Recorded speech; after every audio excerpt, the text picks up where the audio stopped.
The virus that crushed the Roman army, how one disease changed the trajectory of the Roman Empire.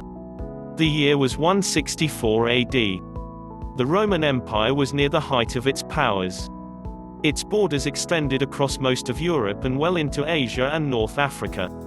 Marcus Aurelius, as co-emperor, Lucius Verus, was leading an army to the city of Seleucia in what is now Iraq. There had been an uprising against Roman control. He planned to crush all involved. When his massive force arrived at the gates to Seleucia, the city's leadership knew they couldn't withstand the assault of an experienced and well-trained Roman army. Their losses would be devastating. And so, quite wisely, they surrendered, opened their gates, and hosted the army.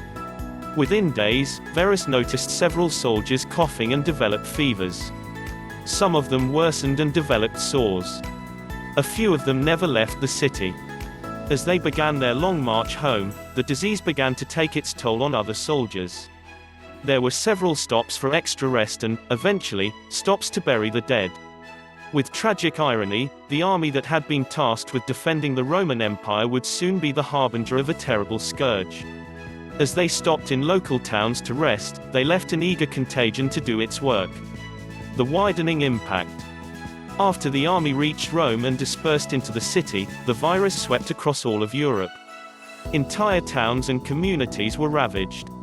Death toll estimates vary, but most agree that around 5 million died, including at least 10% of the Roman population. The virus was particularly devastating to the military. They lived in close quarters. They trained and fought to the point of exhaustion, which weakened the immune system. They also had gaps in rations, nutrition, which further predisposed them to the disease. Those afflicted typically developed a severe fever, diarrhea, and visible sores that spread across their entire body. Soldiers who survived were often hampered by disabilities and weakness. Their bodies were marked by terrible scars and pockmarks which announced they'd survived the infection. Most scholars now agree the disease was smallpox. But it is commonly referred to as the Antonine Plague. All offensive military campaigns were postponed. Rome's fighting force was cut in half. Their recruiting pool ran dry as people became wary of the close confines of military service. People didn't understand virology like we do today, but most knew to avoid those who were visibly sick. In Rome, the economy was crumbling. People avoided public areas and markets. Many businesses shut down. This trickled into the government's ability to create revenue and send supplies to military outposts. Feeding troops became more problematic as the populace began to hoard supplies, grain in particular, which was a chief source of nutrition. The Roman guard posts in the northern and eastern reaches of the empire were eventually hit with the virus. Trade routes for rations became highways for the disease. Germanic tribes, which had been raiding for years, began to push into Roman territory. Lucius Verus then scraped together an army to reinforce the region and push back the tribes. During their journey, they passed many towns and villages that had been abandoned and gutted by the disease. They were successful, and defensive campaigns like this continued. But as Germanic tribes claimed more territory, Rome began conscripting gladiators into their army, as well as farmers and citizens who wouldn't ordinarily qualify for military service.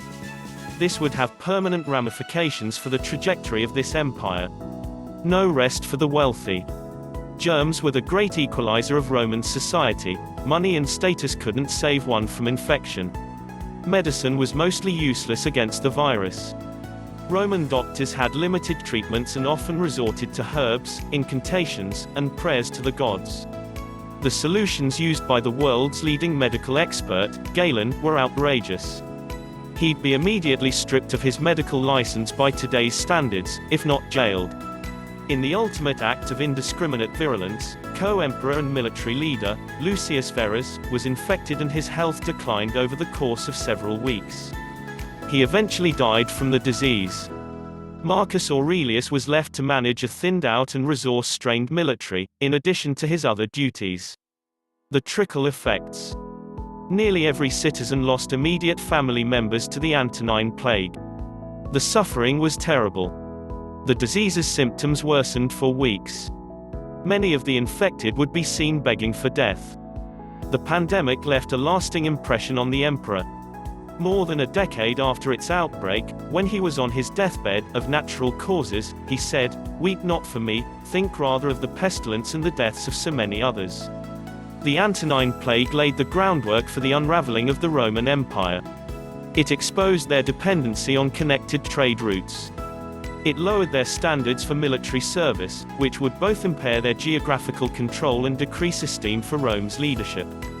The continued tradition of undertrained, ill-equipped soldiers, political breakdown, pressing Germanic tribes, and a second virus outbreak, would all be major factors in the downfall of the Roman Empire. But the crushing of its military by this virus was the first shot across the bow.